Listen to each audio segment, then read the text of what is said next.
The distress beacon was so faint that Navigator Telmar almost overlooked it. The Seth scout vessel had been charting lifeless systems near the quarantine region when her instruments caught something that should have been impossible. A working emergency signal from within the void sector, a place where no ship had returned from in more than 300 cycles. Academy codes verified. Origin.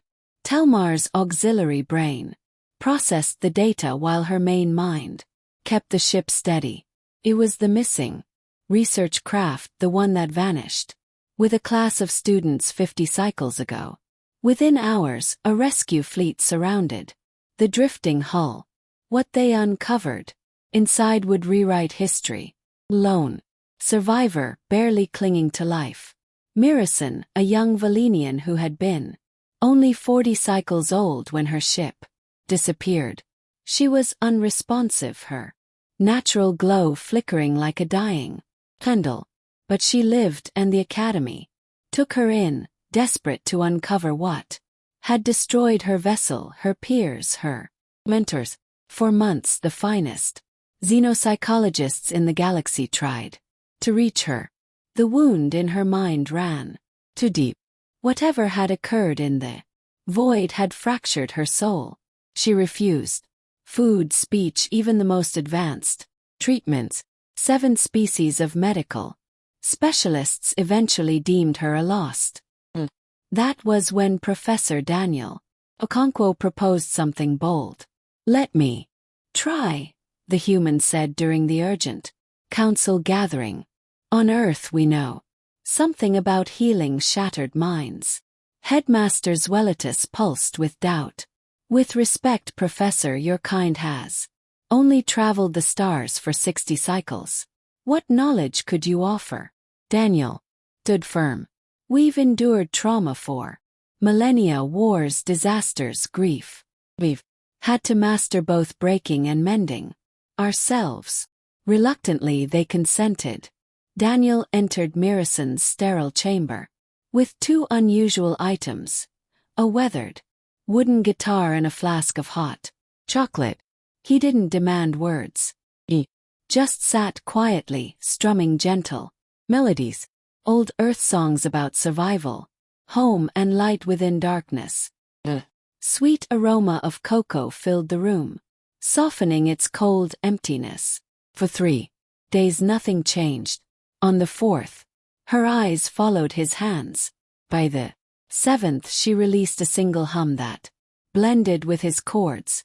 Music, Daniel later told the astonished medics, goes where language can't.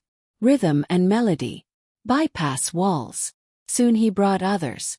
Maria, a trauma nurse hardened by war zones, sat breathing with Mirison, teaching her calming patterns.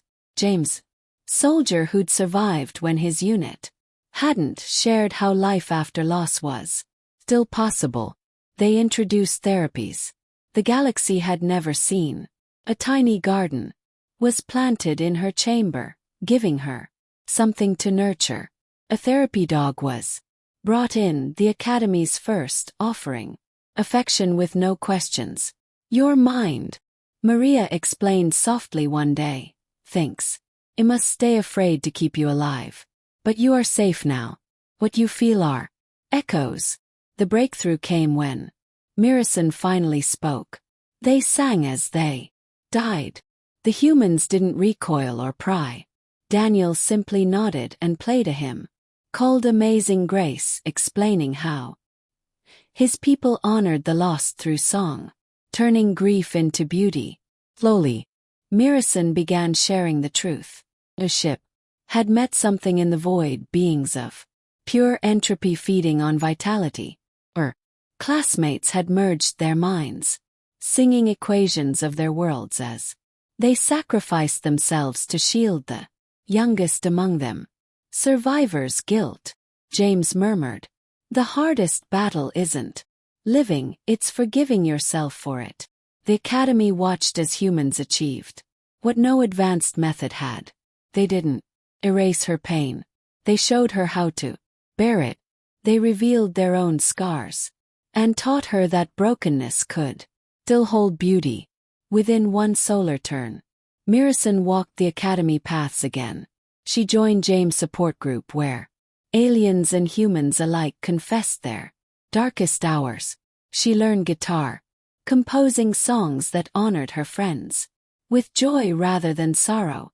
When the Galactic Council reviewed her case, they made a decision without precedent. Earth, once feared as a death world, was named the galaxy's first trauma recovery hub. For humans not only endured the unendurable, they knew how to guide others through it. Mirison became the first non-human counselor certified in human recovery arts. The words etched on her office door became the program's creed: broken but never defeated.